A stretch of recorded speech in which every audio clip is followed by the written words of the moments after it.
Sir! Who the hell is interrupting my kung fu?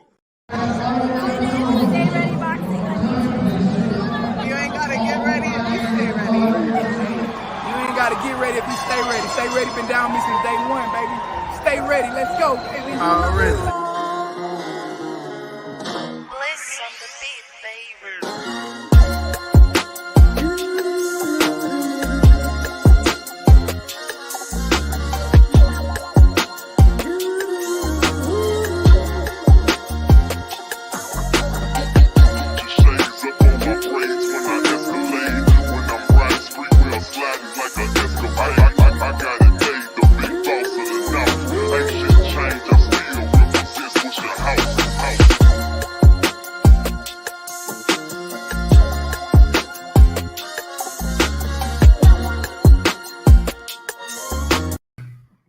What up, world? What up, fight family? It's your boy Mac, StayReadyBoxingTV, coming at you with some news you can use in episode 111 of Ringside Views. Man, I got my co-host with the most 503 line with me today. You know, the Houston Hard Hitters is in the building.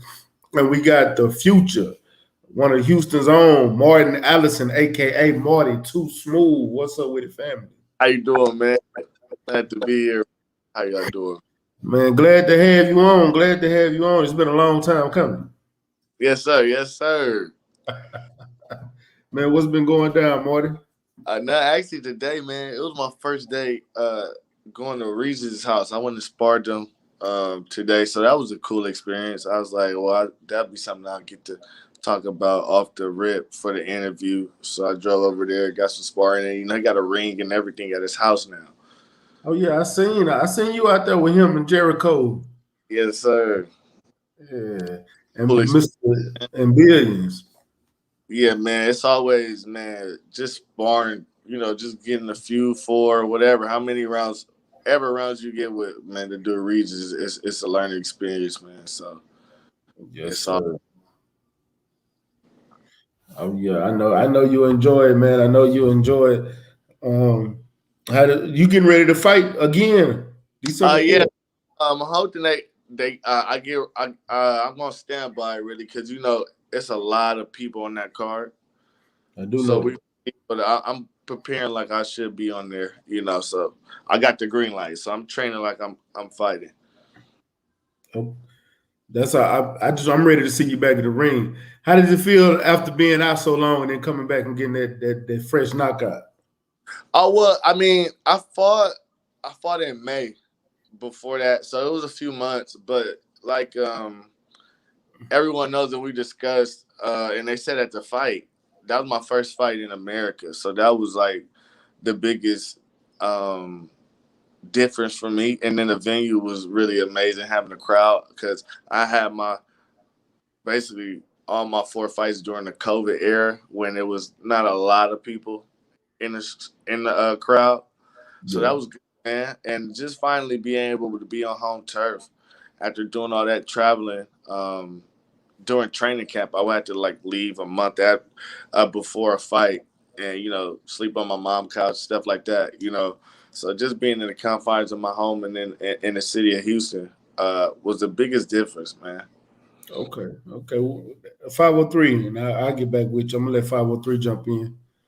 Man, first off, man, I want to introduce myself to you, Marty. I'm 503 Line, man. I got my own YouTube.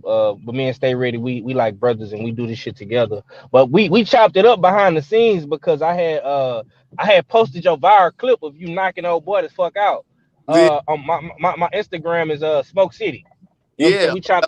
We chopped it up behind the scenes. So I'm already you know what I'm saying, acquainted with you, bro. And I wanna, like I say, man.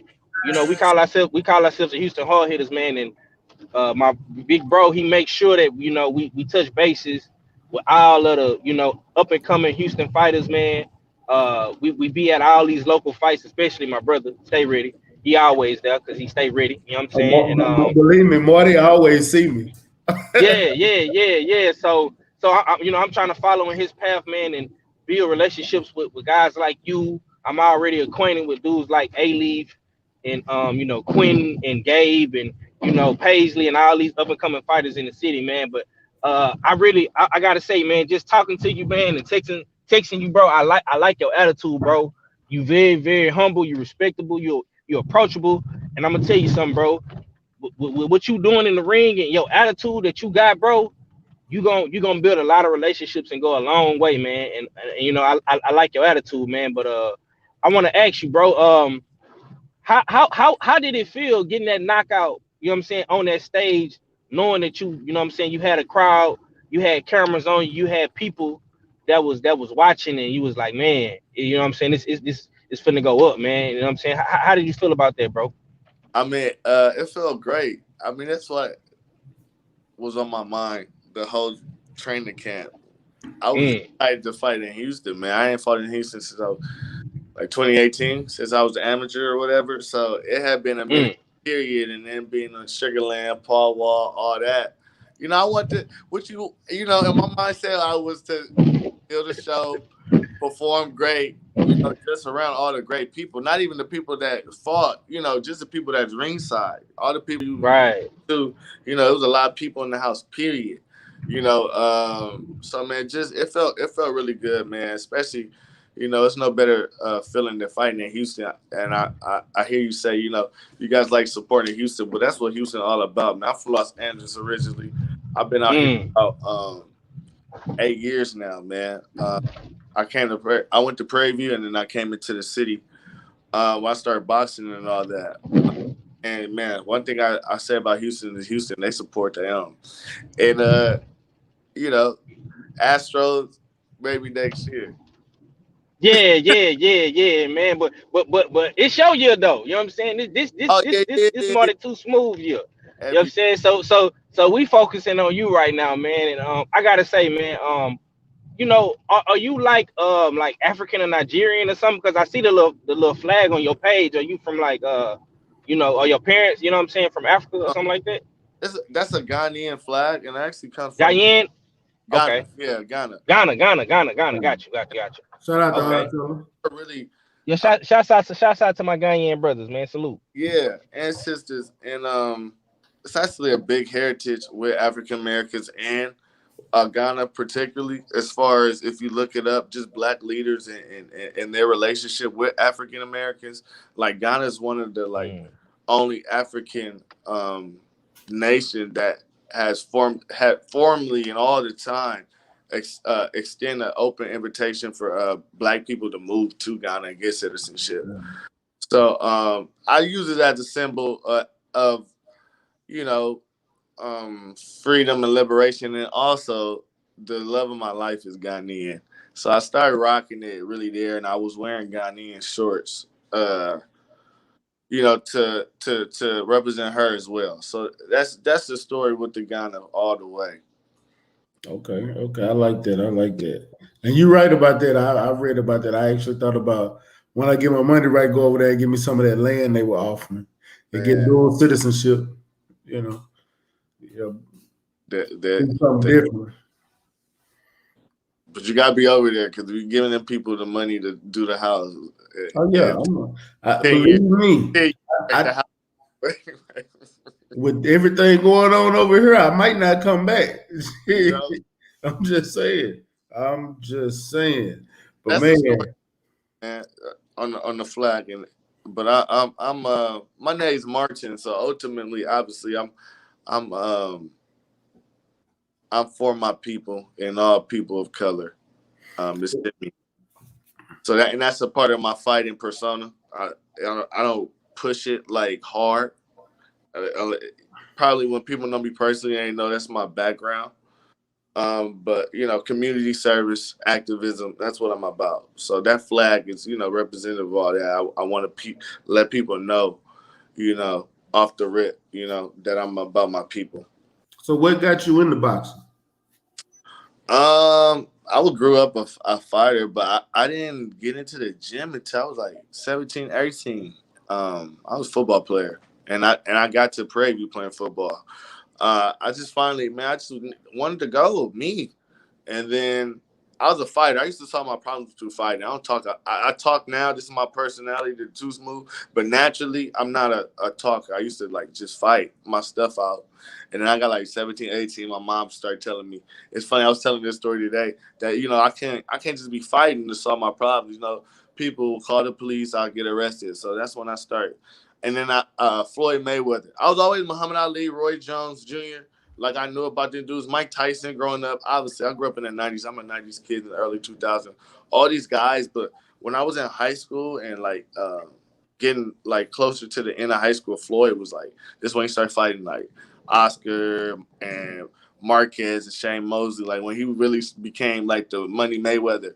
And really his just hard work and dedication and his skill set really intrigued me to, like, hey, man, this would be cool to be able to like get this down and like, cause it was like Floyd was more different than like a Roy Jones Jr. and or a Mike Tyson and Muhammad Ali, where it was like, oh, this dude like really on some Bruce Lee, where it's like, okay, he probably gonna go 12 rounds. He not really running away. Ali, he bounced, he used his legs, but I mean Floyd would really use the sweet science. So he made me fall in love with just the process of learning boxing. Who is your, so matter of fact, who do you base your style off of? Since you bring up Floyd and all that, the way you fight. Man, everything. I'm like a Bruce Lee fan, so I don't believe in having one style. I like being tenacious like Aaron Pryor and Mike Tyson. I like jabbing and using my jab and controlling my jab. I'm left-handed, so when you see me in orthodox, my strong hand is in front. So that's I fought orthodox most of my career. I just started fighting southpaw in the last couple of years and switch hitting. So I mean, I like boxing. I like banging. I like using my defense. So I would say whatever I got to do to get the job done is my style. Whoever in front of me, I'm gonna adapt to them, and then I'm gonna do what I got to do to win, get the knockout. So, you know, whatever given night, any given day at the gym, you know, I can switch it up. Okay. I like that. 503. Like that boy Ennis. I want to ask you this. Oh yeah. You like Ennis? Well, he crazy. You said you like. He's crazy. He's crazy. His skill set. Okay. His skill set is crazy. That's somebody that really is effective, like crazy, in both stands. Like he crazy. It's him and Bud. Don't sleep on the Bud man now. Don't sleep on that, the illest boy in Nebraska. No, you know what I'm saying? You know, I live in Texas, so ultimately, you know who my big fish is. Listen. Stay ready. He just don't know. Stay ready. you know. Yeah. Okay. Listen, man. You know, we I'm gonna say it like this, bro. We try to be as fair as we can. You know what I'm saying? Because we already get called, you know, the Texas Fanboy Club and Earl Spence, Nut Huggers, and I mean, you know, it's crazy, bro. It's crazy. You know what I'm saying? You just whenever you got time, you know what I'm saying, you bored, man. Go on my Instagram page and look in the comments underneath Earl Spence Jr.'s post, bro.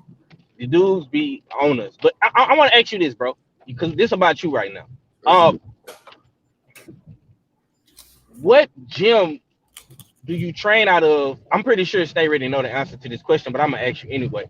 What gym is you training? What gym is you training out of right now, bro? And what separates your gym from everybody else's gym in the city? Because me and Stay Ready, we had this conversation all the time, and we just talked about this last night. Like the best gyms in the city, the popular gyms in the city, the underrated gyms in the city. So I want to get your perspective on that. You know what I'm saying? So what you got on that, Marty?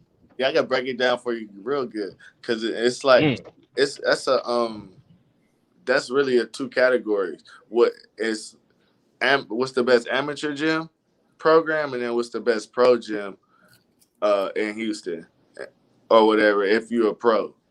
Because if you're a pro, trying to go to the best amateur gym, that don't really make sense because they focus on amateur. And Houston has great gyms, a lot of great gyms with great amateur programs, but not no pros.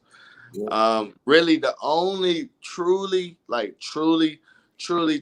it's like, okay, this is like if you go in there in the morning or you're going there period, you're probably trying to turn pro, you are pro, is Maine, and then Jay Prince gym during the morning.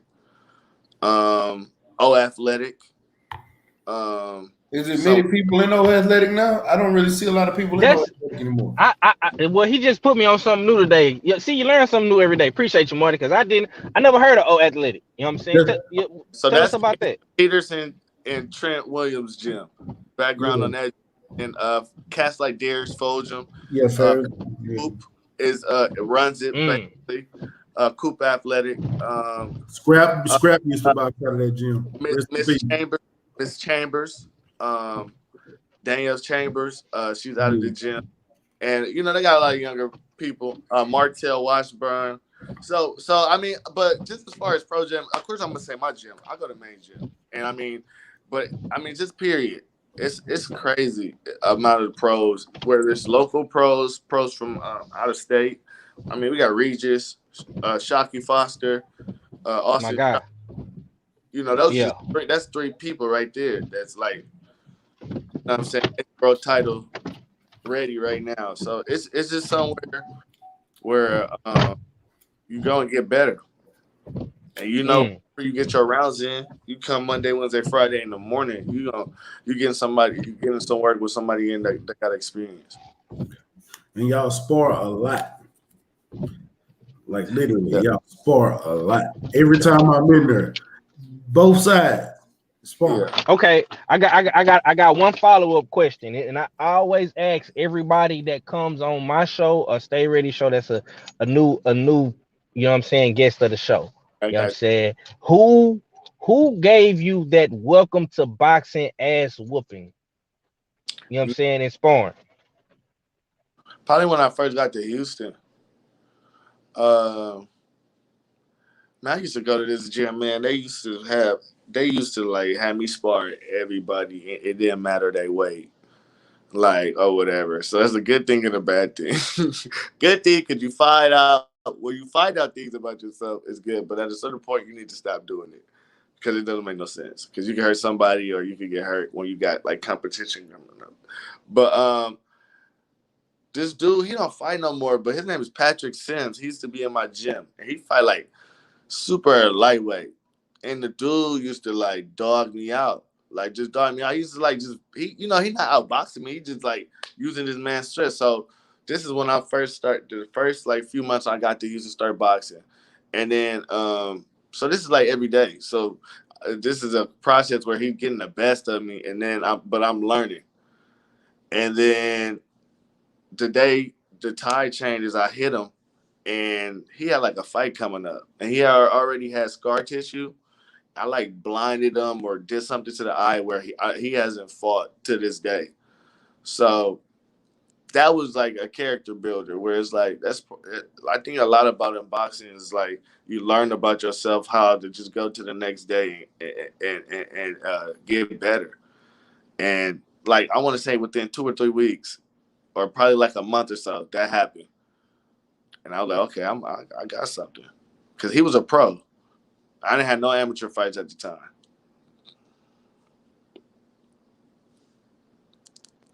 I think the value went down. I'm talking over here on mute like a motherfucker. But shout out. Shout out to Stephanie over with Family Ties Firearm Training. She's 2A all day. She want to know where you from. Oh, I'm from originally, but I'm based out the H. You know what I'm saying? When everybody asks me, I let them know. Hey, I went through Hurricane Harvey. I'm from the H. If I went through the Hurricane Harvey, that's when I went through that. I was like H for sure. I got dual citizen. I lost a car in water before. I am from the H. I went to PV and TSU. I'm from the H. Damn, you can't get no more Houston than that. Damn. Yo, only thing you missing is U of H. Just get one semester in. One semester. Take a PE class. Oh man, since you've been up there in Maine, you know, how is it working with Coach Aaron and Coach Bobby? Man, the dude's just intelligent and it's like the conversation don't go too much away from boxing. That's the I think the separation. You know, we're all guys, we're all humans, and we all like to laugh and joke. But man, in the confines of the gym and when we in the gym, man, it's all about business. And for a guy, since, you know, I turned pro officially 2019, I didn't have my first fight till 2020. You know, my whole pro career, I've traveled. I spent time at Wild Card. I spent time at Buddy McGirt's gym. I spent time at so many gyms just trying to find a team and situation, you know. And it's just great to be able to be around some guys where your hard work and your talent could get maximum value. You know, you're not wasting no days, you know, with these guys. And you know, they're intent on getting you better. You can't come in there. You can't come in Maine in the morning and spar and look like shit. They probably going to tell you to stop coming. Like, honestly. Like, not even on no mean shit, but it's like, it's just all business. It's like, we're there to get better and win. And that's it. Damn. And you're not lying, Maine is really like that. They will, because everybody in there, you in there with some killers. Whether you amateur or pro, you in there with some killers. And they gonna bring it out of you. And if you ain't got it, it ain't no need for you to be up there. It really ain't. Really? Like I'm talking about for anybody, even if you just start fighting, Maine ain't the place to just go up there and start your box career. Because you're gonna learn fast. I swear you're gonna learn fast. Man, since you've been in Maine, who's been your toughest sparring, you know, in the gym? I know everybody's tough, but who's the toughest one for you? Well, you know, it's by weights, so they don't go out those confines. So you always gonna be sparring somebody. I'm gonna stay my stable mates and the dudes that's like top in the world shot in Regis. Yeah, I'm learning. You know, I'm learning. It's not about, you know, I have my good days against them. You know, sometimes they let me work. Sometimes they pressing me, and I have my, you know, and I do better. But at the end of the day, man, you can't. What I learned about people with experience, why is that such a major key? People that don't know sports, when people talk about experience, they be like, But no, that's the serious thing because they know how to take it to different levels. That's kind of why. Hard for them to is that, you know, even if I come up and I'm leading, they know how to do something, whether it's throwing punches, maneuvering, whether to negate what I'm doing and get them in the lead. You know, it's just crazy, man. So, and then Regis today, you know, he pressing last round, he pressing the gas on me, and it's do or die. If I'm not throwing punches back, it's not looking good. So, you know, those are, you know, things that you learn normally in real fights that, you know, I get out of those sparring sessions from sparring those two. And, you know, just speaking of the way you said you train fighting a veteran and coming in, that's kind of why I don't think Boots is ready for somebody like Earl Terrence Crawford, because they veteranship and they've been in the game a little longer. Even though he got the fights, he hasn't fought that level of talent to get him ready. But he talented. Correct. You said that veteranship means something. Man, I agree. What did you think about Boots? What did you think about the fights this weekend in general, this past weekend? Look, Boots did great. Let's talk about Jose Vargas. What y'all think about that?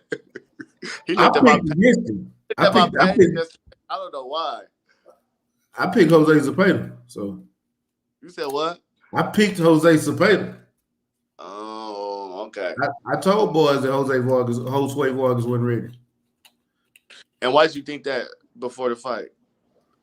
Because I watched him fight a friend of mine out of Colorado, and I looked at him and he beat my partner. He got a stoppage, but he was letting him tee off on him, and it was too easy.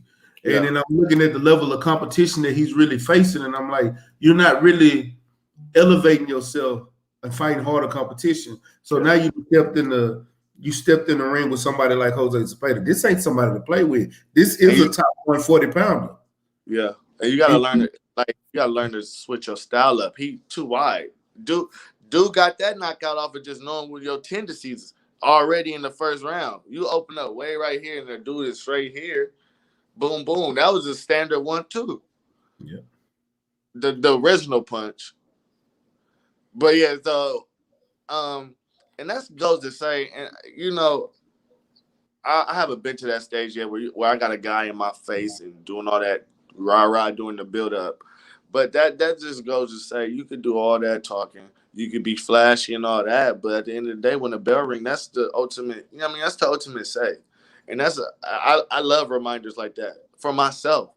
You know what I'm saying? Just to be like, man, it's not about being humble and not being for sure about your stuff, but some stuff is just, it's like, really? I mean, come on, man. Y'all not selling no pick. You're not selling the pay-per-view or nothing. So it's like, and then you see what happened. So where have you been since this was your first fight back in Houston, this last fight? Where have you been fighting? All my other previous 4 fights were in Mexico. I did 2 in Cabo, 2 in like down there like the San Antonio. No, 1 over there in the San Antonio border, and then I did 1 in Tijuana this year. Okay. So I didn't went all over Mexico. That's why they were saying all that at the fight. Yeah, I went all around. I had to make it happen though. I mean, my thing was, you know, to give myself just some leverage when I get on these shows. And how God works, obviously I had to do that just to get, you know, to Maine, because I just got to Maine this year, like all the way. I've been there, obviously, as a Houston boxer, you know, like we've been discussing. That's a place you go when you want to get good work. But, you know, Bobby asked to be my coach after I fought in Tijuana the last time in May when I got back. And, you know, it's been on since then. So I've just been rolling, man. Yeah, man. 503. When you first turned pro and you coming into Maine, what was the method to y'all's madness? Like, what were some of the things that you had to work on, get better with, and progress with? And did that transfer in this fight you just had right now? Yeah, man, I think it played a big part. The main thing in training camp that Bobby, since I've been at Maine this year is that I'm very athletic, and if you go and look at some of my clips, I'll punch a dude like 2 times, and then I'll be on the other side of the ring like in a second. Like, dang, where did he go? Like Ali, basically. Even my last fight in Tijuana. But normally I fight certain ways. Like when I fight a certain way, like in Tijuana, I was on my toes a lot because the dude was awkward, and I literally went to Mexico. I had just a random dude working my corner, so I fought that fight myself. So he was awkward. I was going for the knockout, and then he was coming with his head and stuff. So I said, let me just box him. So I just, you know, moved around. But Bobby's thing, Coach Ben's thing is why do all that extra movement? So it's like after you punch, throw a combination, just step to the side. As long as you got your head movement going, your waist movement, you're going to be athletic. You're going to do the athletic things naturally, you know, during the fight. But just staying right there and being in front of him, and like that's what you saw in my fight. Even after a combination and I pull out or it reset, I'm still in his face. I came to get it. So basically, just fighting like that, just not doing extra movement. Okay. You still going 5? And that's something constantly you got to work on. Yeah. 5, you there? Yeah. You know I got some. You know I got some in the clip, big bro. Yeah, Come on I can shoot from the 3 all day. You know what I'm saying? But see, you always have to follow up after your question, and I'm like, damn. Yeah, I had to wash my hands, and he was done answering the question. But I want to ask you this, man. What separates you from all these up and coming guys in the city? Because you say it's a lot of fighters on this card. what do we need to know about you that a lot of people probably don't know? Like, what separates you? I mean, what separates you from all these other fighters on this card that's kind of in your way from you know what I'm saying, from you solidifying yourself? Everybody know in Houston what it is with me. That's for sure, for sure, for sure. No bragging, no cap. Because remember, I did on my amateur, my whole boxing is too smooth. It's bred in Houston. So when I say I'm from Houston, I'm for real, for real. Like I had like in 3 years, I did like 60 something fights in the city of Houston and did tournaments, like did the national tournament. So Mm. I was amateur with Leaf Ollie, Ammo Williams, all those cats. We was all Giovanni Marquez. We was Donice, Alex Donice. So that it was a lot of brotherhood. Just like I said about the Gulf and just Houston and how they embrace each other. As far as competition in the city, I don't feel like nobody's competition in the city, man. I feel like us in the city, we all just trying to make a name for ourselves and then go out. You know what I'm saying? Outside the confines, where it's Vegas, getting our own deals and ripping shit up. You know what I'm saying? For Texas and Houston, like the guys on the Mm. card, the guys on the card. These are guys that are either signed or promoted or have a relationship with El Tigre or Next Fight Up, and I have a relationship with Next Fight Up, so I can't say that I got any chips on my shoulder about anyone that's on the card or nothing like that. I'm actually excited to see my boy Harrison Garcia. Yeah, me too. Let me be good. Fight D'Angelo Keys in the championship. It should be a good matchup. Right. But see, this is my thing, and I don't know how you feel about it, and I want to ask you, see, because in my opinion, from what I saw, I mean, it was a couple of good knockouts on the card, but I mean, your knockout is in the category by itself. You Right. know what I'm saying? So I feel like with that, with you, even though you was kind of at the beginning of the card or whatever, I feel like with you getting that highlight reel knockout and people went crazy about it. I feel like you should be, you know what I'm saying, in the rotation. You know what I'm saying? You should be on the joint, like, you know what I'm Yeah. saying, not just on standby or they trying to find your opponent or whatever. And I know it's a like joint collaboration. Mm-hmm. Um, but I do feel like you definitely should be on this card. Appreciate But I want to ask you this. it. I can explain that too, I because was gonna say, Yeah, just go ahead. speaking on that. I'm one. That's an easy explanation, brother. Hey, Mhm. this boxing is business. Right. And I yeah, already know how to. and one thing I And can say, Forrest already had that card. Forrest already had that card, was getting ready to sell that card before he fought on the last card. So right, it was he already said in stone. But he like already had the fight and like I said, everything I'm set. on standby, so that don't mean like I'm not gonna fight. For sure. I think he might have cut off. But Yeah, yeah, yeah, man. he'll come back. He'll come back. But Just definitely, keep cooking, bro. yeah, but definitely, for sure. What was I gonna say? Yeah, I appreciate that. The knockout, yeah, it was great, and that was my point. Period. To no matter what, make noise. So it's not just you that feel like that. So if everybody feel like that, they know that what it is. They heard it. They was there, and that's my point. Background on me, no manager, no nothing like that. I do my things off independent. I did all that Mexico independently. That was myself, sponsors. So it's a blessing. It was a blessing for me just to be able to get on that card, and we continue on this relationship. And it's a lot of that just was a few weeks ago. I'm back in the gym. We're doing this like it's regular, but it's a lot of stuff still developing behind the scenes that's for the best of my Mm. career. Uh, so I'm being patient and just taking it day by day, like, having a great day and being able to drive out to Regis' mansion. Not everybody be able to do that, go to confines in his home. And, he's tell this story all the time. 2 years ago, him and his wife and their kids at the time were living in an apartment. And, 2 years later, I'm driving up and he got the biggest house at the end of the whole block. You know what I'm saying? Mm-hmm. It's just, Mm-hmm. I just got to understand like that. I didn't get here overnight, and it's not gonna happen overnight. Even though when you get a devastating knockout, you feel that way. Right. You got to, yeah, man. You know, it's just like when you score a touchdown in football, you want to get the ball and go again. You know what I'm saying? And Uh, I feel like when dudes you know, get a knockout or a spectacular win, you know what I'm saying? They should stay active. But I want to ask you this, man. And you mentioned my boy name, Leaf Ollie, man. One of my favorite guys in Houston right now.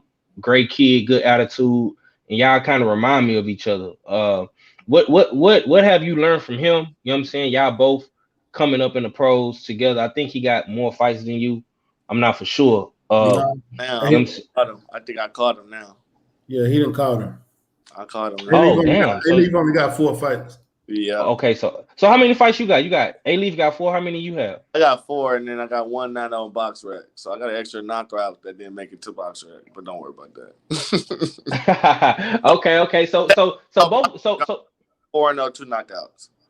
4-0, 2 knockouts. Okay. So basically, y'all kind of like at the same pace in y'all career, but Man. what are you like what are y'all kind of, you know what I'm saying, That's bouncing off each other, you know what I'm saying? And what, you know, are y'all learning things from one another? Y'all motivating one another? all You know what I'm that. saying? Because he definitely got that hungry lion spirit as well. You know what I'm saying? And I can see the same thing in you. That dude, man, that's my dog, man. I've been on him.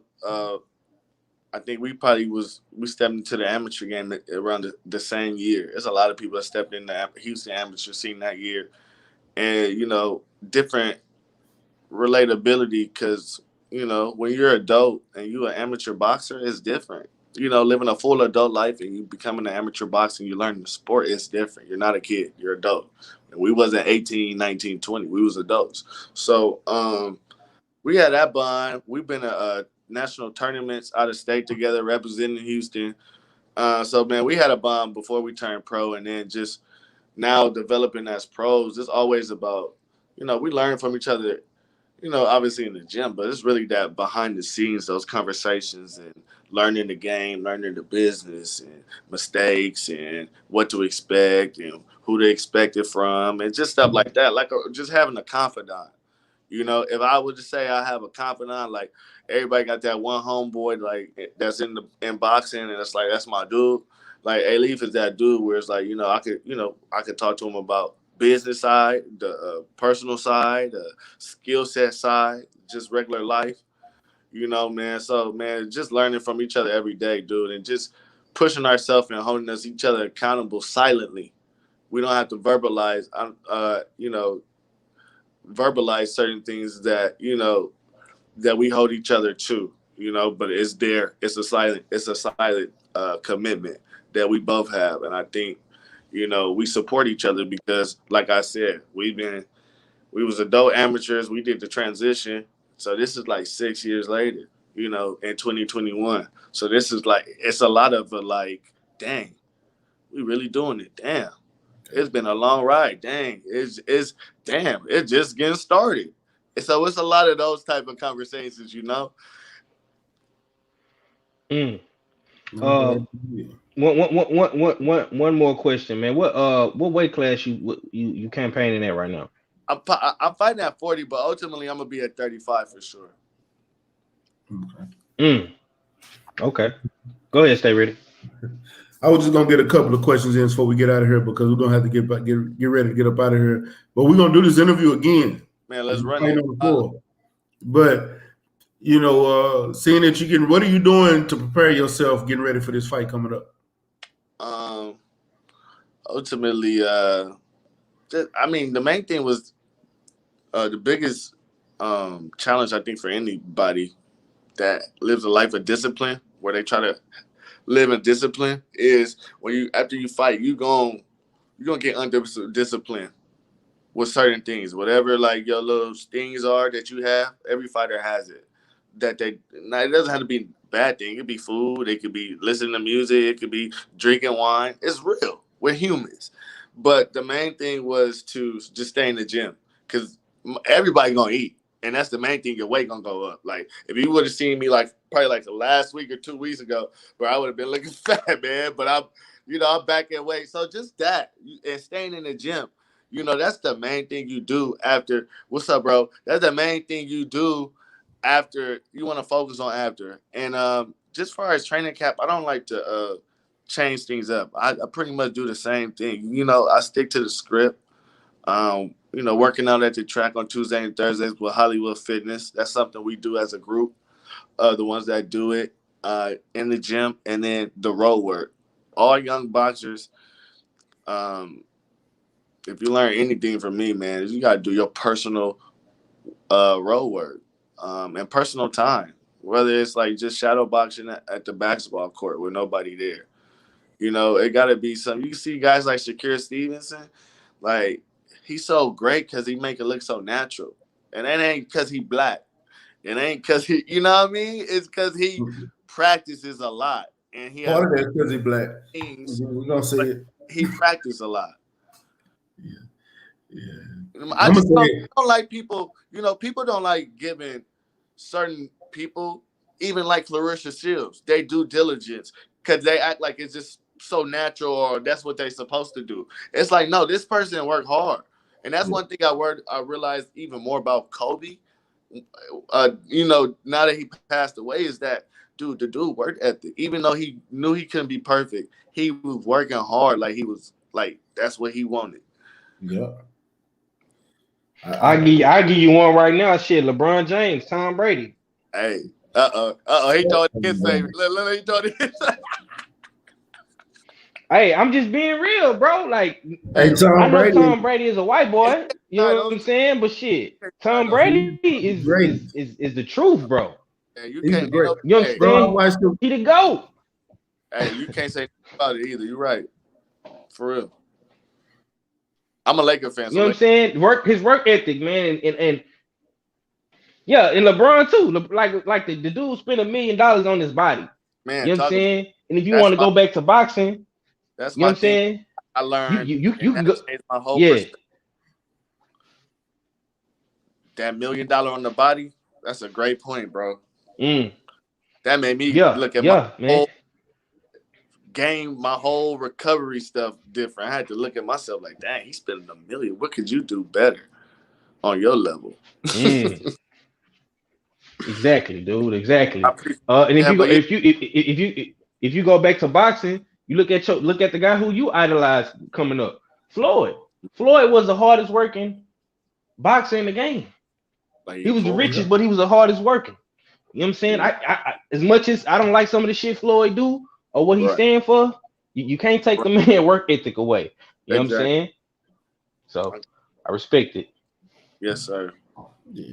And all I'm gonna tell you is you got to keep working, man. I appreciate you giving us that time today, man. Let's do it ever, man. Let's do it. Let's do it. Hey, before you get up out of here, I gotta ask you though. It's something I ask everybody. Give 503. What's that? That's Dr. Umar. Oh. That's what it's my bad. Like. My bad, bro. I was gearing up for the Smoke City. All right, go ahead and get it started. I'm gonna get the question and you close us out and we're gonna get up out of here because we gotta get Smoke City tonight. But look, I got a just quick question. I ask every fighter I bring on my channel this. What's one thing that you would tell any fighter that's getting ready to start boxing, getting ready to start their amateur career, or any amateur getting ready to go pro? What's something that you would tell these fighters coming into the game? Anything inspirational, motivational, any advice that you got for them that can help them on further in their career? I mean, particularly, man, especially adult boxers, people that start, you know, as adults or 17, 18, you know, and they're looking to do it. And I have a soft spot for particularly like Hispanic males and Black males that I see in the gym and, you know, might have some problems on the street and they're choosing it. They're trying to find something constructive to do, you know, because I can relate to that. That's one of the reasons why I started boxing, was to find something constructive to do, you know, in my spare time and to just stay with the process. It's a long process. It might be ups and downs. You might go through a period where you out of the gym for a month, but like I always tell them, hey, man, you made it back in, man. So just like life, man, just stick to it and understand that's a marathon. You know, Floyd Mayweather, the greats, you know, all these people, they say they still learning their sports, and these guys start boxing as a baby. So just always remember, there's nothing that you could do to not obtain more knowledge. And that's all in all for sure, man. I appreciate you for having me, man. I've been waiting, man. I've been waiting for a couple of years, man. But I said, man, I got to have something to talk about, man. I got to do something for sure first and come back to the H. Can't do it if you're traveling all over the world. I said, it ain't right unless I'm back in the H, man. And I love the support. And like I always say, and there's no cap. The people that you support you now, are the people that you need to take with you. And y'all uplift each other. And I'm all about that, man. That's why I started this channel, bro. You can ask 503. Like I interview, known fighters, big fighters, and things like that. But my biggest thing is you guys, y'all up and coming fighters. Y'all are the future of this sport. And me being right here in Houston, my focus is really you guys. Everyone of y'all in Houston. Yeah. Really, I love all the up and coming fighters in other states. And I interview them too. But I care about y'all because y'all need eyes on y'all. Y'all need that voice that helps people learn about the culture here in Houston. So because it's different, I'm telling you. And that's why another thing I always say is like I'm just glad that I learned how to fight in Houston because it's different. It's a different it's tenacity, but it's boxing, it's finesse, it's a lot. It's a good style to know. So definitely, man. Hopefully next one we doing the pre-fight interview, and then we'll do the post-fight interview after the next. Listen, man. Loud, so I put in my couple cuss words. Listen, bro. I listen. Stay ready. I gotta get bro on my channel next, man. I gotta have. You know what I'm saying? Bet. That's a bet. You know what I'm saying? You gotta let me get that, big bro. You know what I'm saying? I need that. You got it. Y'all tell me the date and time, I'll be there. Yeah, for sure. Listen. If you get your spot on the card, and you know what I'm saying, you want to do like a pre-announcement. You know what I'm saying? We could do it on my platform, bro, and I could introduce you to a couple of the other guys who we build with and we chop it up with. You know what I'm saying? It'll be dope, man. And even if you don't get the date for December, bro, I still want to bring you on my channel. Do the show, what I'm saying? And let's do it in the next week or two. Let's do it while it's hot. All right. That's a bet, man. Well, I appreciate you for coming on, man. All success to you, bro. We rooting for you. You know what I'm saying? You definitely got our support, and you know what I'm saying. You gonna be big, man. You definitely gonna be big, man. But we got to get up out of here, man. We got to go do this other podcast right now. You know what I'm saying? Yeah, appreciate you, bro. Man, we'll be back, Marty. Yeah, we're gonna be back. We definitely gonna tap in with you, bro. But man, salute to everybody that came through the chat showing love, man. This was my boy, man, Marty, too smooth, man, Allison, man. You know what I'm saying? He definitely gonna have to teach me how to do that Marty bow. He hit the Marty bow on that boy, man. You know what I'm saying? But y'all come over to Smoke City Mallcast right now. We finna fire up the show, man. I got Big Bro in the cut waiting on me. We prepping for the show right now. We finna get ready. And your boy will be hosting tonight, man. Your boy's putting double work in. We had the interview for y'all last night with Antoine. We gave y'all Marty today, and now we got Smoke City. Right, so hey, man, get y'all ass over to Smoke City, man. I'm not gonna do no long talking. Get y'all ass over there to Smoke City. You ain't gotta get ready if you stay ready, man. Peace. And follow my boy Stay Ready Boxing. He's the best. Let's go, champ. You ain't gotta get ready, stay ready. You ain't gotta get ready, stay ready. Hey, you ain't gotta get ready, stay ready. I'm all about business, somewhere in the trenches. Moving weight, I'm on my 24-hour fitness. I don't need a witness, moving with the quickness. Was off the porch when you was on the playground benches. Block bleeding, smoking trees, eyes Chinese. High speed, singing every lick walking by me. I'm sticking to the cold like a Siamese. Twin Glocks on me, shoot 'em up like some IVs. Pushing flour, test me and you'll be pushing flowers. Smoking sour in the kitchen when it's cooking hours. Not an author, but we could push a book of powder. Leave you wet like you took a shower. For fucking with my bitch. Show the man every